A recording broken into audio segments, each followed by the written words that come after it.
Modern Warfare 3 is trying to please different types of Call of Duty players, and that's definitely a challenge. After diving into the beta, we've had a decent look at guns, movement, gear, map design, and interesting sandbox mechanics. Let's talk about what we learned from the Modern Warfare 3 beta, and who this game seems to be for. Number 1. Verticality. When it comes to verticality, we're seeing Infinity Ward's style of map design, which makes sense since they partnered with Sledgehammer to remaster their old maps for Modern Warfare 3. In Ground War, there are zip lines, cranes, and tall buildings everywhere. There's a lot of really fun combat that happens up on the rooftops. In core 6v6 modes, we're also seeing tons of enhanced climbing routes due to movement and mantling changes, even though these locations are just remastered from 2009's Modern Warfare 2. This layout encourages a lot more freedom of movement and has always been an important difference between the Modern Warfare series and classic Call of Duty games that favor tight 3-lane design. You can equip boots that make climbing even faster. Number 2. Map design. Compromise. This one is interesting because what devs said in the Call of Duty Next stream doesn't quite line up with the maps they chose. At first it sounded like maps were remastered with classic players in mind. But in that stream, developers started talking about how their intention was for players to be able to memorize these layouts, assuming they hadn't already from playing them over a decade ago. The kind of maps you can memorize in some meaningful way are usually tightly controlled 3-lane designs, not common for Infinity Ward, who focus on more open maze-like layouts. So there are two audiences to please here. Classic 3-lane design is great for pro and competitive players. It means you can rack up regular kill streaks by learning how to time where players usually wind up at certain points in the round, and then get regular, more predictable kills by pre-firing certain corners or tossing grenades through certain windows. The new Breacher drone that can fly across the level and detonate seems like a match made in heaven for that style of play. The opposite of that are people who will also be playing this game. The Modern Warfare 2019 fans, who enjoyed very open and porous layouts that were highly unpredictable. Although these maps channel players intentionally more like how 3-lane design does, the game mixes in a lot of different climbing and side routes through the spaces, which is even more enhanced with newer movement and climbing mechanics. That makes them something more in the middle between what the two different audiences want. They're less predictable than what classic fans would want, and more controlled than what Modern Warfare 2019 fans would want. We'll see if both styles of players can be happy at the same time. Vanguard tried it, and it didn't quite work out. Number 3. Movement. Compromise. At first, Modern Warfare 3's movement feels very weighty, but all that changes when you start messing around with the revamped perk system, and of course do some knee sliding. Unlike recent Modern Warfare games, there's a burst of speed when you slide, and you actually accelerate. That lets you get around corners really fast, gives you a chance to turn the tables on other players even if they get the drop on you, and it recharges quickly. After looking through the different perks you can equip in the game, it's pretty clear players will figure out how to make speedy builds despite the weight of base movement. There are perks that make you even faster when you get hit, and it won't be long before you see someone running around with a gold-skinned knife or shield. So why doesn't the movement category fully cater to classic players? They love this jumpy, slidey stuff. Because everyone gets 150 health raised from where it has been in Modern Warfare 2.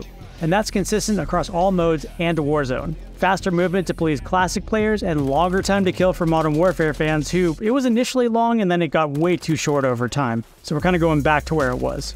We'll see how it plays out, but so far it feels like a pretty good compromise. There's actually a fight to gunfights now, and they're not over in an instant. You can definitely also still encounter fast-moving players in the 6v6 maps, but you can handle them due to slight delays in their transition speeds. That paired with more limited ammo means it's harder for a single player to totally dominate a round. Number 4. Guns and blueprints. To compromise. There are 3 main reasons for weapon blueprints to exist, and they all need a purpose or goal to be well done. First, pro and competitive players are looking to build weapons for the fastest time to kill in order to drive the meta in competitive modes in Warzone. Second, casual players want to tinker and turn guns into unique creations that impact the game in fun ways. And third, players who tackle PvE, in this case zombies, need to be able to build optimal weapons to survive. The great news is that's all mostly delivered here. Even though devs said they want to find ways to smooth out the meta in Warzone, there's enough customization that classic players will be able to build their quickscoping snipers and other short time to kill weapons. I can promise you that. When it comes to unique weapon builds, the game offers specific parts earned through daily and weekly challenges, as well as completing weapon trees. Those lead to conversion kits that are supposed to let casual players build really fun weapons. And based on what we know about zombies, basically it sounds like the final form of DMZ. It'll be tough to complete many of its secrets and challenges without very specific gunsmithing. We need to talk about the other half of this though, and that's the store and challenges. Modern Warfare 3 so far seems to be looking to please classic fans by continuing the skin-based rewards from Modern Warfare 2, and it feels like that's at the expense of Modern Warfare 2019 fans, who prefer to chase challenges in order to earn blueprints. Unique blueprints, as in Modern Warfare 2, continue to be tied to the real money store. This is just a beta, so that could change, and we'll need to see if those unique weapon parts from weekly challenges can fill the space that blueprint-based challenges used to in Modern Warfare 2019. Another quick note, I didn't see the firing range in this beta, which makes it really hard to build and test weapons. Number 5. Gunplay. For Modern Warfare fans, tac-stance is the biggest addition to Gunplay in Modern Warfare 3 and lets you fire almost any weapon at a canted angle from the chest. It's a really fun mechanic that suddenly lets bulkier weapons like LMGs and battle rifles better compete at close ranges. There's a lot more to it than you might think, such as how if you have two weapons, the game will remember which one you have in tac-stance and which one you have in regular. You can put them both away, and when you take them back out, they are how you left them. That means you can set up one weapon ready to go for close range, and the other good to go for longer distances. Tac-stance is really good for rounding corners. With your gun down, you can see a whole lot more of what's in front of you, and then transition to sights for accuracy if you need it. It is so satisfying when you get into the flow of it. At long ranges, weapons held in tac-stance will automatically transition to aim-down sights as long as you mount them against cover. This kind of tacticalness aspect of it will probably make Modern Warfare fans happy. Classic Call of Duty players typically prefer low recoil and less complex weapon mechanics, and will probably just overcome tac-stance with the old jumpy slidey stuff. There's nothing wrong with hipfire to ADS, so if it ain't broke, don't fix it. Both types of players will probably find something to like here. Number 6. Handguns. For Modern Warfare fans. Continuing from the past two Modern Warfare games, handguns are just savage. In the beta, you could run a burst fire Renetti or a fully auto Stinger almost like a primary and be extremely competitive. Although this one varied a bit, classic Call of Duty games tended to treat pistols more like finishing weapons, faster than reloading, but not as good as your primary weapon. Modern Warfare-style pistol design opens up close range to people who want to run mid to long range primary weapons. Also continuing from the past two Modern Warfare games, some base weapons will let you pull out a pistol much quicker without having to take the time to stow your primary weapon. In this beta, you can enable that draw speed with any weapon by equipping certain attachments like the TAC-20 grip with pistol fast draw on it. That basically means you have the full ammo capacity of two weapons ready to go at all times with almost no downtime needed to swap between them.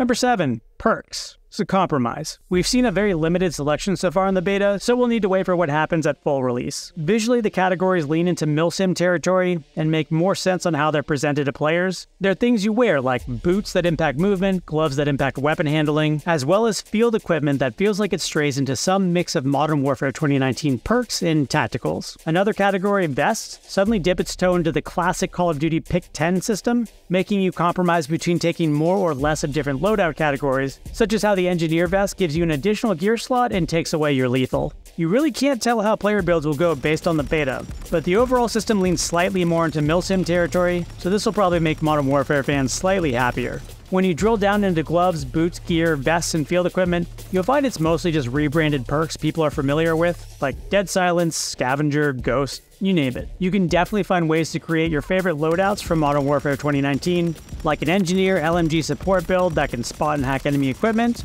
or a stealthy sniper that stays off the minimap and runs silently. Just this time with sneakers. Speaking of staying off the minimap, what does and doesn't make you appear on it got way too complex over the past few games. It's been re-simplified. If you shoot a gun without a suppressor, you show up on the minimap, period. That'll make classic players pretty happy. Number 8. Gadgets in the Sandbox. For Modern Warfare fans. When it comes to a Modern Warfare game, it's all about the sandbox, and there is plenty here. Field equipment in particular is interesting and something we'll need to experiment with. It seems focused on impacting gameplay at specific capture points or objective locations, such as how the ACS hacks enemy gear and slowly captures points for you.